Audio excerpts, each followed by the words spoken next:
15/5/1972 Poes garden, Veda நிலையம், புதுமனை புகுவிழா, கிரக பிரவேசம், புலர்காலை பொழுது, நாதஸ்வர ஓசை.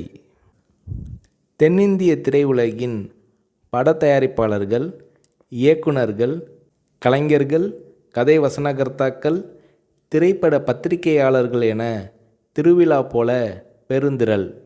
சளைக்காமல் சலிக்காமல் ஓடி ஆடி உபசரித்தார் ஜெயலலிதா. மாளிகை முழுவதையும் சுற்றி காட்டினார்.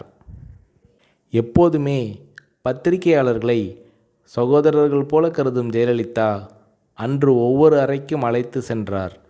இந்த மாளிகையின் ஒவ்வொரு செங்கல் செங்கலாக அணு அணுவாக பார்த்து கட்டியவர் என் அம்மா.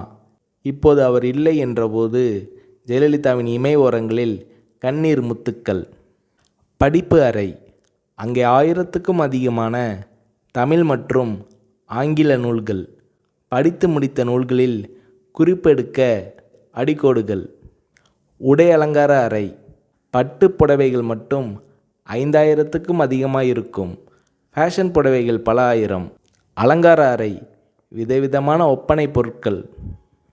நகை அலங்கார அறை. ஷெல்ஃபுகளில் பெட்டி பெட்டியாக தங்க வைர நகைகள். பிரத்தியோகமாக ஒரு நகை குடத்தை திறந்து காட்டினார் ஜெயலலிதா. ஒரு பெட்டிக்குள்ளிருந்து சில நகைகளை கையில் எடுத்தார். ஒளி வெள்ளத்தில் மின்னல் கீற்றுகள். இவை மைசூர் மகாராஜா என் முன்னோருக்கு கொடுத்தவை என்றார் ஜெயலலிதா. வரவேற்பு அறை.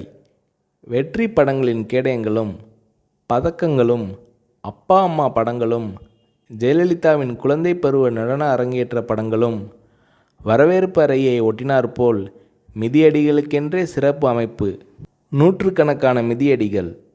வீட்டுக்கு வேதா நிலையம் என்று பெயர் வைத்திருக்கிறீர்களே என்று இளம் பத்திரிகையாளர் ஒருவர் கேட்டார்.